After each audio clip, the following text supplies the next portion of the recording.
Welcome to the Thriving Farmer Podcast. I'm your host, Michael Kilpatrick.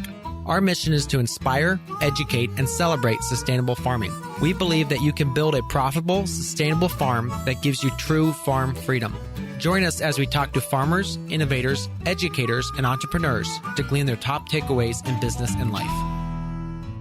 Hey, Thriving Farmers, Michael Kilpatrick here with another episode of the Thriving Farmer Podcast. And today I'm joined by Woody DeLauder, who along with his wife, Janine, and son, Arlo, own Rootbound Farms, LLC. Their farm is a sustainable, biodiverse, no-till, back-to-Eden suburban farm located in Southern Maryland.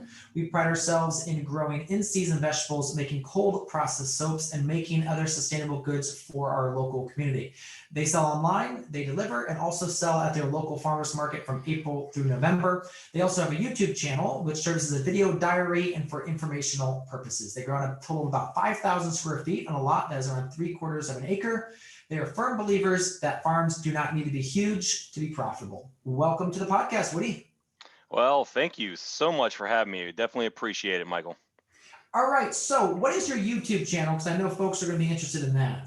So if you go to YouTube and you just type in Rootbound Farms on the search engine, it takes you right to it. Perfect. Yeah, the link is not so clear. It's YouTube / W DeLauder. So it doesn't. The name is not for our farm. So. Gotcha. Okay. All right. So how did you get started?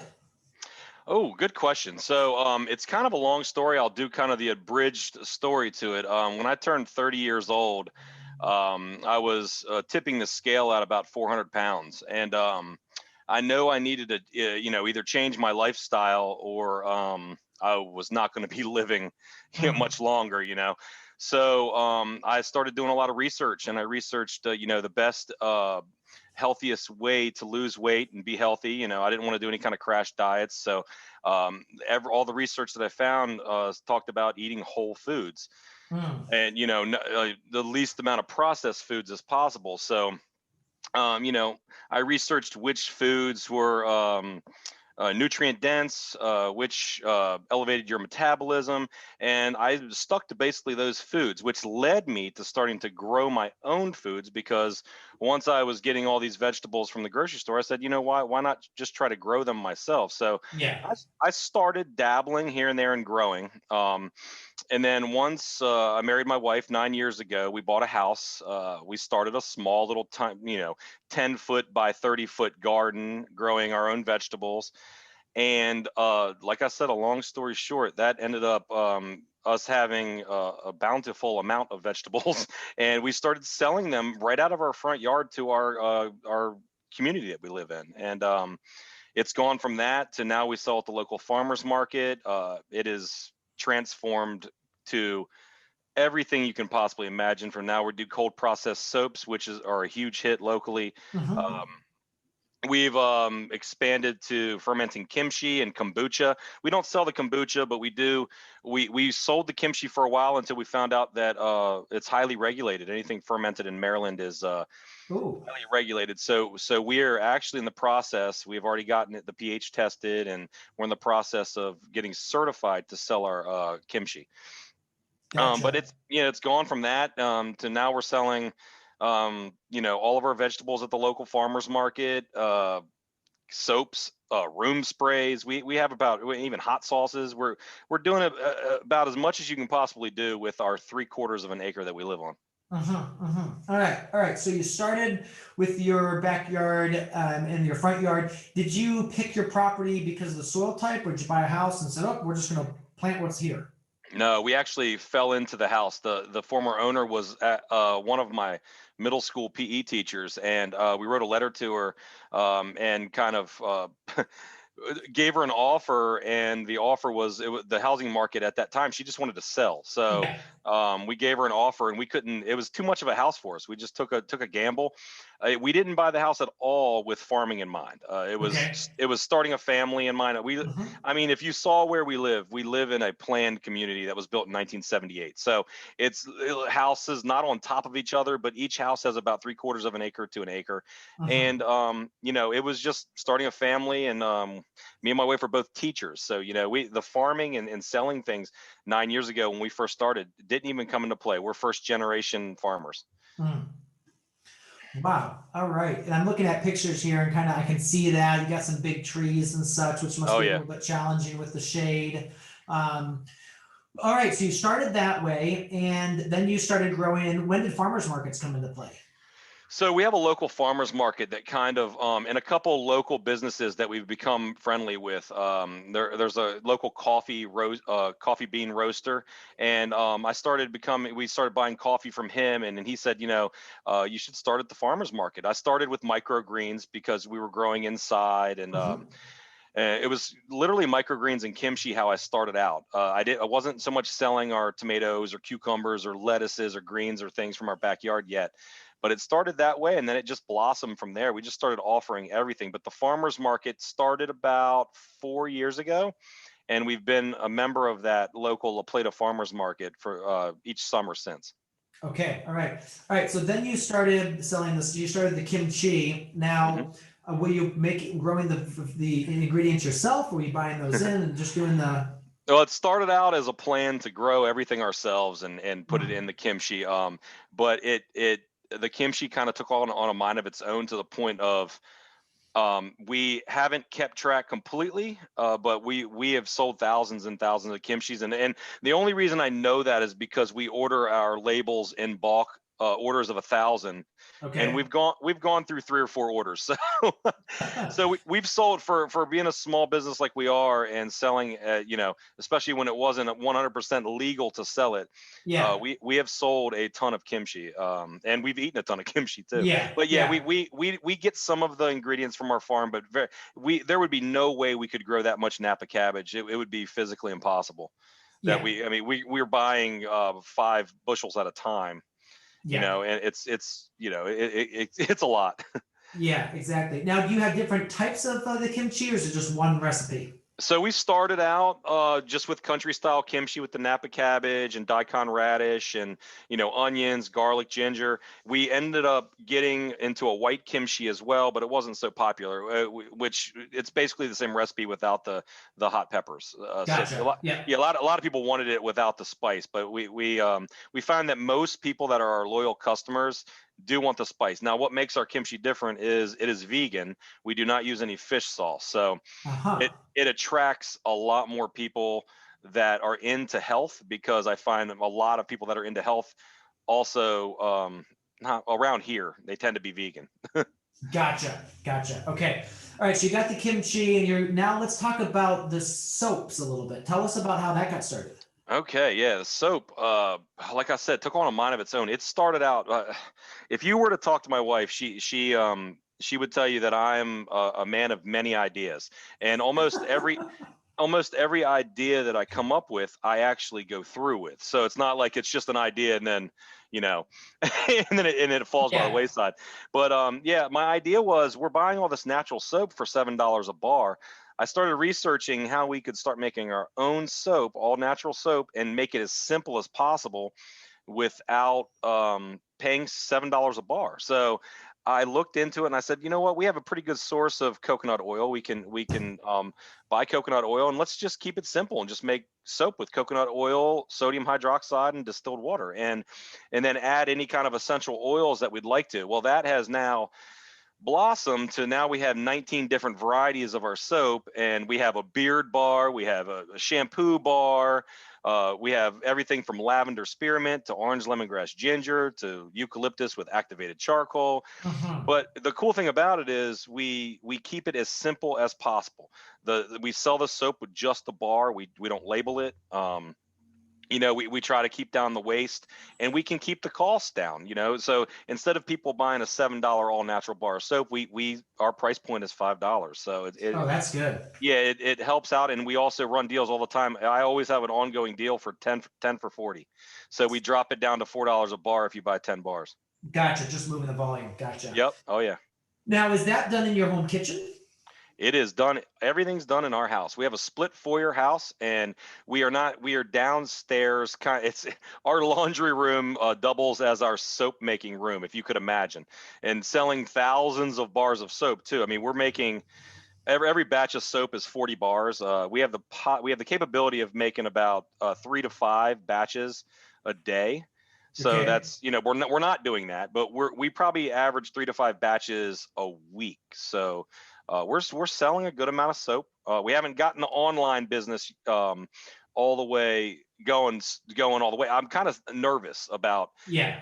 taking that on because I'm afraid of getting getting overrun with orders and Yeah. and we wouldn't be able to make it fast enough. So All right, so let's talk about that soap a little bit because I'm interested. It's just a cold process? yes, 100% cold process. And I think I have 3 or 4 YouTube videos that I've posted about how we, the process of making it. And All right, so we can send folks there. oh yeah, definitely. Yeah. Okay, cool. Because I was just thinking if that actually might be a fun weekend thing for me and the kids. Oh, you would love it, man. I've Yeah. even, me being a teacher, I've even thought of, well, we're sort of virtual now, so it's kind of hard to do. But I even thought about bringing it into my students and having them work on it. But it's a Yeah. little bit tough because it can be dangerous. So it Yeah. can be dangerous. So you just gotta have an adult managing the whole process. Yeah, and goggles and gloves and all that good stuff. Yeah. Gotcha. Okay. Gotcha. Cool. Yeah. Well, I'll check that out because I think that would be fun. We try to Sunday's like the family day, so Oh yeah. we don't do anything on Sunday. I mean, like if I need to go get a part, the kids and I'll go ride together and get it. So that's something we can do together as a family. But we try not to, out in the field working on stuff or in the office. So Yes. yeah. All right. Very cool. All right. So now you're growing things on your own property. You're selling at the farmers market. Now, are people still coming to your house and buying things? No, actually they're not. I don't. We had a little bit of a oh gosh, a few weeks ago. I started. We were trying to expand our farm, and I actually turned half of our front yard into more 40-foot beds, and we were going to Okay. grow all of our greens in our front yard, and we came across some older gentlemen in the neighborhood that didn't really like it too much, that we were deciding to put some trellises and grow snap peas up the trellises. And then we had the rows of vegetables that we started growing. So they complained to the town, and it's a little bit of a setback. We ended up trying to keep the peace, so we put grass back out in our front yard. We didn't have to. We were told by the town that we could grow whatever we wanted to out there. It would just be a matter of some of our neighbors being upset with us. So, but it was pretty bad at first with a long lawyer note written to us. But long story short, again, it was because we were selling out of our house on Saturdays, and we're zoned residential. Yeah. Yeah. So that was only started because of COVID. When the virus hit last year in March, we were sent home from our teaching jobs, and we went all out with the farm. Like Gotcha. I mean, we pumped out greens. Like we were on our. I mean, I know that it sounds hard to believe, but some weeks we were doing 70 to 100 pounds of lettuce and greens, Swiss chard, kale.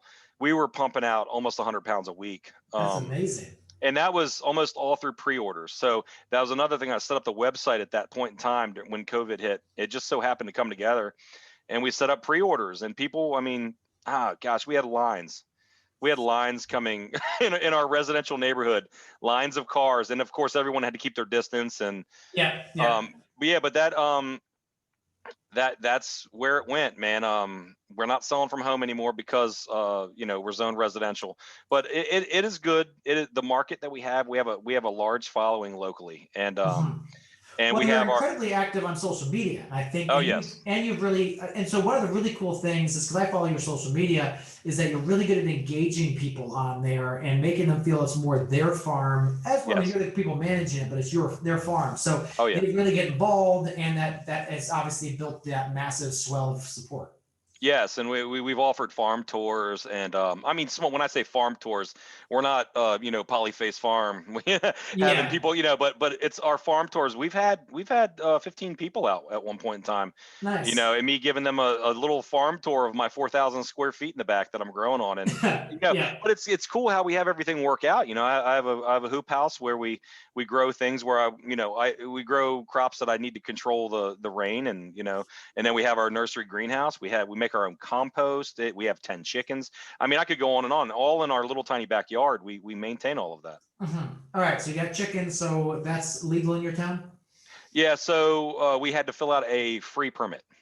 Okay. All right. And Yeah. and then we have not started selling legally the eggs. That's another permit we have to get through. Oh my I guess the gosh. state of Maryland, permit. Yeah. It's always permits.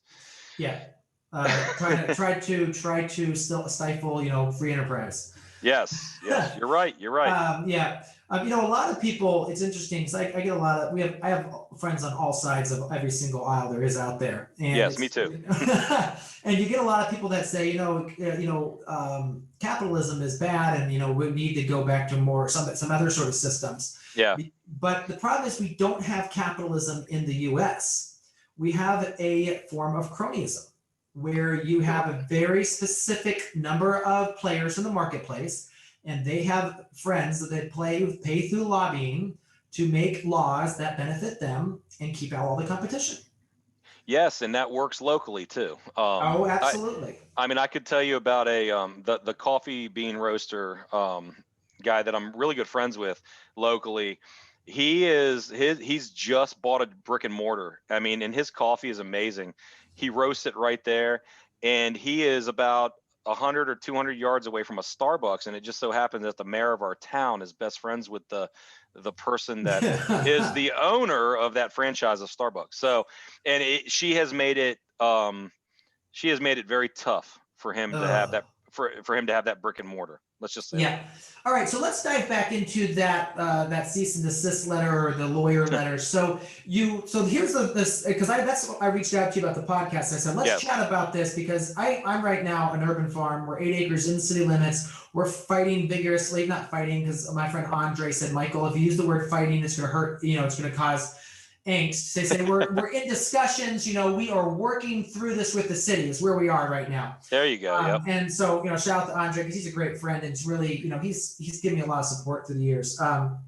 But back to so that's near and dear to my heart is farms in urban environments because our people don't know where their food comes from and they are literally they have no idea. So this is so important, but so many cities and towns are making it very difficult.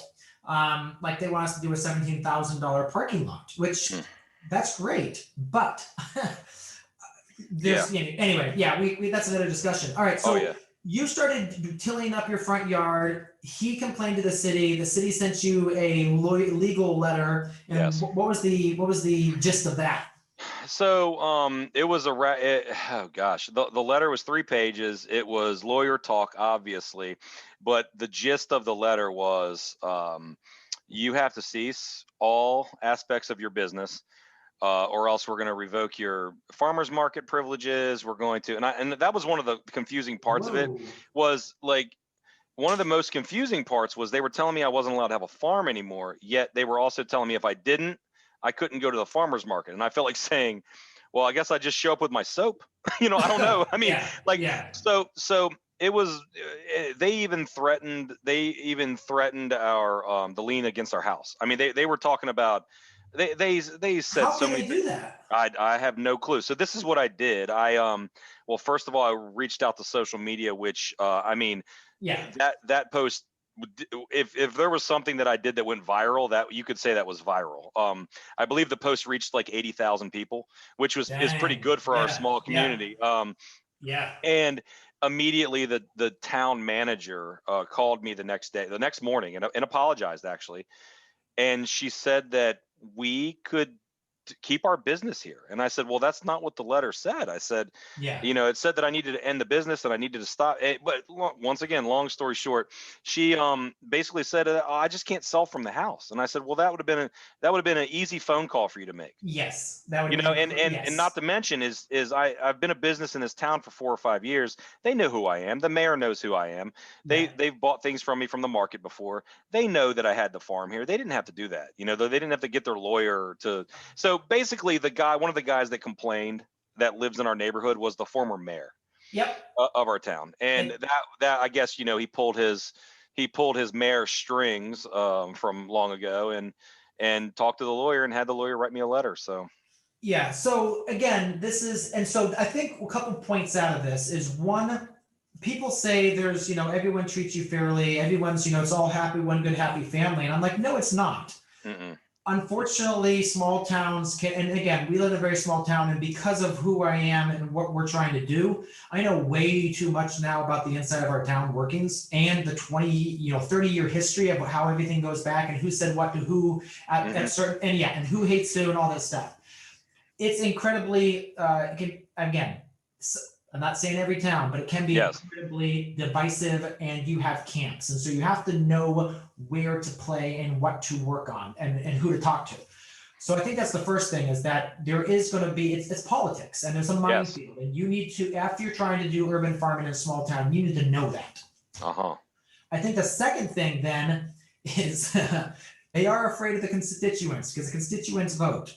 So do what you did, and what we just did too, is we went to social media, and we have just let them know. And again, don't be unfair, but let them know exactly what's going on.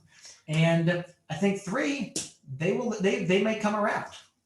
Yeah, that social media aspect of it, and what it's one of those things. Me and my wife, we really, really live our life.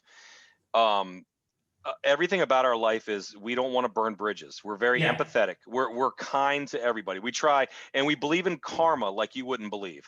Like, to the point where, and this is kind of off on a side note, but we bought a big order from a nursery greenhouse store the other day. And when it came, there was double, like not double, but like things we didn't order. But I was thinking to myself, we could use those things. But I have not called them yet. But I have to call them back, and I have to say, I'm going to tell them, look, I would like to keep the things that you sent me extra, but I'd like to pay for them. Like, because we believe big in karma. Like, if we if we do one little thing wrong, we believe somehow it's going to come back around to us. And it's one of those things where I'm not trying to bash the town. I'm really not. This town and this area around here is part of our livelihood. Even though I'm a teacher and I still make money from that, I'm bringing in income from teaching as well. But this farm has created just more than I make teaching now, and I've been teaching 18 years. So this farm is and I don't even have a business background. Like I said, I'm a first generation farmer without a business background, and I'm making it work. Yeah, absolutely. Hey, thriving farmers, have you checked us out on YouTube lately? We have a bunch of new content there, including a few rants by me. I want to tell you, you don't want to miss them. I actually go rant about, some of the problems I see in our space and some of the challenges I see farmers facing. So go check that out. We've got instructional videos over there as well. Talk about setting up our new farm here in Ohio and all the steps we're going to do that, as well as just tutorials and tips on best practices for all sorts of things on the farm. So go ahead, check over at Growing Farmers on YouTube and see the new content we put together for you. And I think another thing too is one of the things that I've learned too, because again, the process that we're doing is every single rule is usually been set up for some reason from somebody doing something wrong before. Or copied from standard code from the state, or can be broken. Yes. And sometimes all of the above. So, it's interesting because in our town, we're not allowed to have gravel driveways. It's illegal for even like a residential to have a gravel driveway. Now, a year ago or 2 years ago, our school system put in a new gravel driveway, and they have told the town, make me turn it to blacktop because we're the school. We can do what we want. So there's all sorts of things. It all comes back to if you can give a reason for that you should be an exemption or have the change, or if you know the right people. Yes, yeah, and I agree with you on that. And what got us through over the last year from selling from our house was COVID.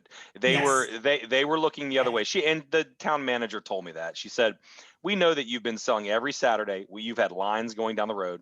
Our town police have been coming by, just to keep the peace. But I understood. But like I said, it could have come down to a phone call. We didn't need a long letter written from a lawyer. It could have just been, hey, can you please stop selling from the house now that the market's starting back up? Yeah, and but you also know that again for the lawyer, it's billable hours, so they're going Oh to yeah. put every single hour they can. Yes. But and again, I hate to be as cynical about this as I come across, but I'm well into this myself, and Oh, I know you're. I feel like you're dealing on a larger scale. You're dealing with a lot of the same stuff I'm dealing with. So yeah, it's getting very expensive. yeah, So I guarantee. I yeah, guarantee. hopefully that we can get that solved. All right, so your marketing. So you're at the market. You're pushing out there. What are the things you try to communicate when you're putting out your marketing? Because I see you guys do a fabulous job with that. Yeah, so it was really cool when we first started the market, and we don't have time for it now, but like literally when we first started the market, I would bring our iPad and set it up and have like an ongoing picture show of like our farm and our farming practices. And so we don't do that anymore because it's just not feasible to have that anymore at the market because we're too busy, talking to customers and selling things to customers. However, one thing that I try to convey to them is, and most of them know because they follow us on social media, is our farming practices and knowing who you're buying. I always say try to know your farmer. Because Mhm. that's one of those things. Like a lot of times people go to the grocery store, they have no clue where that pound bag of baby spinach is coming from or what practices they grew it with. Was it hydroponic? Was it grown out of the soil? Was it grown with a chicken manure? Was it grown with, it's no clue how it was grown, even though Mhm. it may say organic on it. So one of my, you know, something I'm trying to convey to the customers all the time is you can talk to me about where I'm buying my seed from. I know exactly what happens to that seed from the time I plant it in the ground till it sprouts, till I cut it, wash it, bag it, and sell it to you. And or it is very rarely will I ever buy a plant start. That's another thing I like to pride myself on is buying our seeds from 4 or 5 locations instead of Mhm. not buying plant starts. I try as hard as I can. I try to start everything from seed. I mean, economically, it's more feasible, obviously. Yeah. Um, you know, when I tell my wife, I'm like, all these seeds right here that we spent $5 on will make us $400. She's like, Exactly. that Yeah. that makes sense.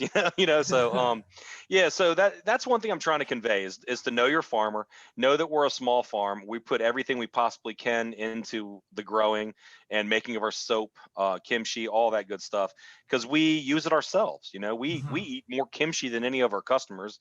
We use our soap every day, obviously, and I'm cutting down veggies from my backyard every morning for my smoothie. Mhm. Mhm. So you live the lifestyle that you aspire for your customers and use the products, and so you're your own best customer. So you can constantly be talking about it.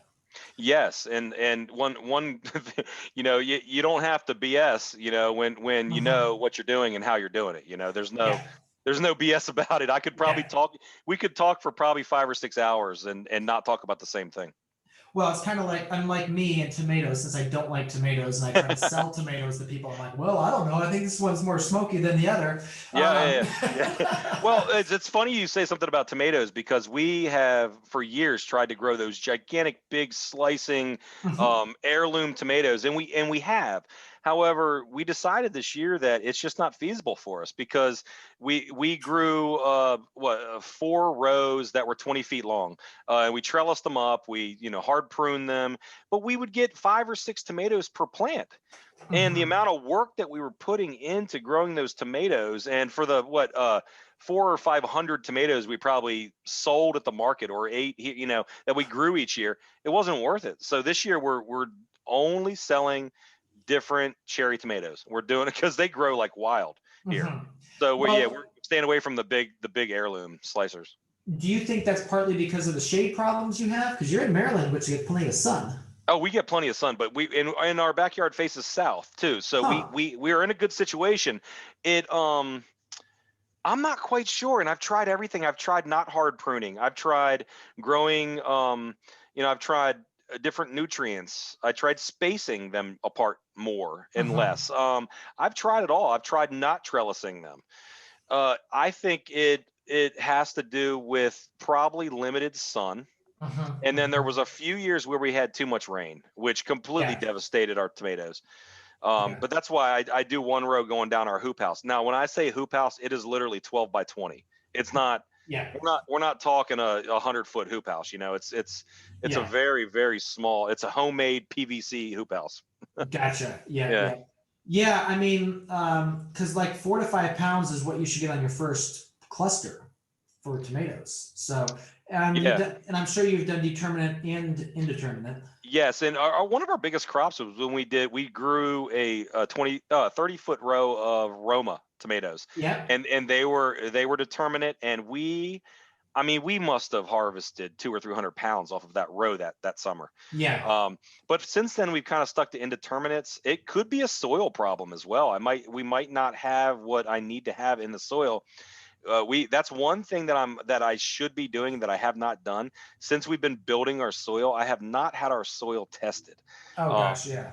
yeah. Well, here's the thing. When we moved into this house, the backyard was literally like hard pan or clay. And since we've been adding wood chips and mushroom compost and all the nutrients, we have like 18 inches now down where when I put the broad fork in and I pull it up, there's 18 inches of just dark black soil. So that's amazing. I think it's nitrogen rich and there's a lot of life in the soil. It just might be missing something toward the end. And I think you might hit the nail on the head when you said sunlight, because some of the areas will grow tomatoes a lot better than other areas. And it might be the sunlight. Yeah. So a couple things. Obviously, we love to test soil once or like twice a year.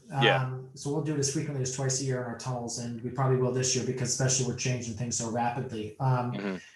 So I would do a soil test. It sounds like you're doing great on your journey of the high fertility / high organic matter. That sounds amazing that you have that depth. I would be interested, and it sounds like your other crops are growing well. It's just your not. So to me, it would be your sun problem. What about peppers for you? Peppers are I'm glad you asked that. Are literally impossible for us to grow. Okay.